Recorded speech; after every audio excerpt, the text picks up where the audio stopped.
Hello, we are discussing about GATE 2010 ECE paper.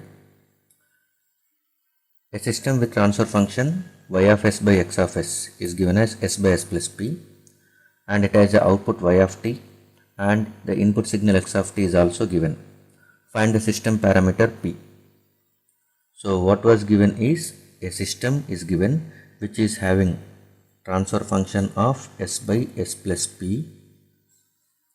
This is system transfer function. Output is y of s and input is x of s. And it has given the time domain expression is also x of t given, y of t given. Okay, we need to calculate p value. The system parameter p value we need to calculate. So first we will see how much is the gain and how much is the phase shift between output and input from the time domain expression. X of t is the input signal, y of t is the output signal. So from this one we can write y of t divided by x of t is equal to, okay, y of t is cos 2t minus pi by 3 divided by, okay, p cos 2t minus pi by 2. So cos will be having the same magnitude, maximum value, that is magnitude of y of t divided by x of t. Cos value is going to be 1 at most, and this is p. So 1 by p into 1, you may get it as p, and phase angle if you observe, y of t divided by x of t phase angle is equal to, okay, phase angle of cos is minus pi by 3, and this is in denominator, so it must be going into numerator, so that it will become minus pi by 2 will become plus pi by 2. So minus pi by 3 plus pi by 2, which is equal to, okay, minus pi by 3 is 30 degrees. Minus pi by 3 is pi is 180, 180 by 3. 180 by 3 is 60 degrees, minus 60 plus 90. So this will be equal to 30 degrees. So the magnitude is 1 by p and phase angle, phase shift between output and input is 30 degrees. Okay, so from the time domain expressions y of t and x of t, we have found that one, the system is giving a magnitude of 1 by p, that is increase in the gain of x of t by 1 by p times, and there is a phase shift in x of t by 30 degrees, and it will be producing at the output side. So even if you are writing in the s domain also, the system is going to be same, but the representation you are writing it in the s domain. So this s domain representation of the system should also provide the same magnitude of 1 by p and should also provide the same phase shift of 30 degrees. So you have to find magnitude of this, it must be equated to 1 by p, and phase angle of this s by s plus p, and it must be equated to 30 degrees. In either way you can calculate the value of p, either by equating the magnitudes of time domain and s domain, or by equating the phase angle of time domain after we have calculated, that is 30 degrees, equating to phase angle of s domain. So now we will start with s domain, where we will write the magnitude and phase of this s domain transfer function. So for s by s plus p, if you want to write magnitude of s by s plus p can be written as, okay, omega divided by square root of omega square plus p square.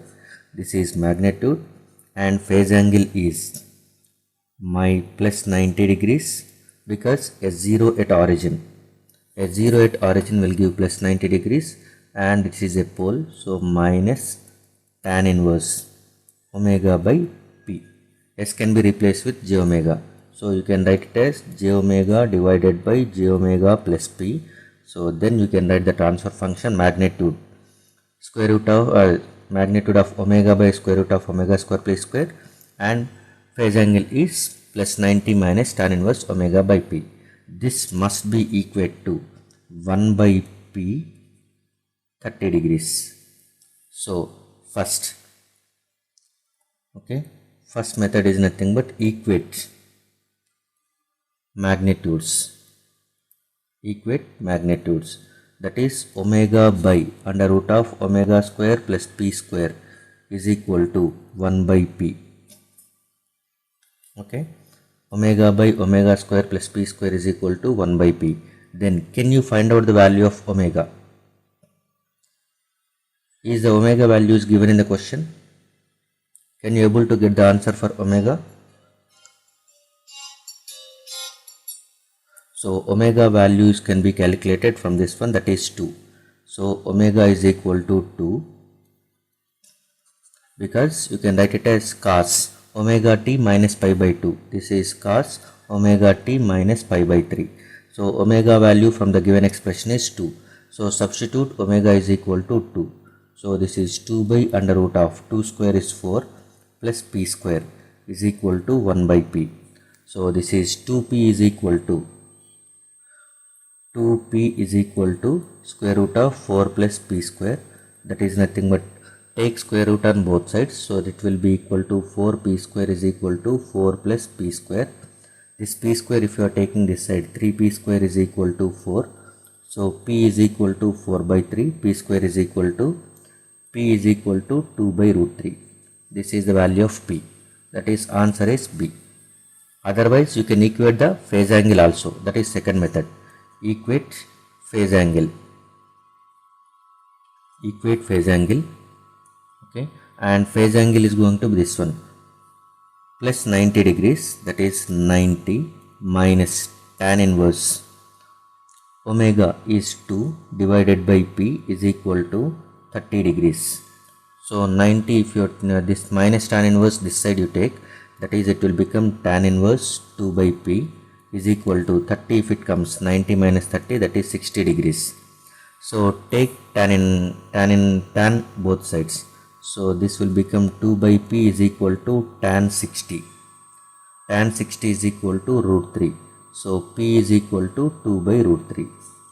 Either way you can get the answer, p value, that is 2 by root 3. So the right answer for this question is B. B is the right answer. Thank you.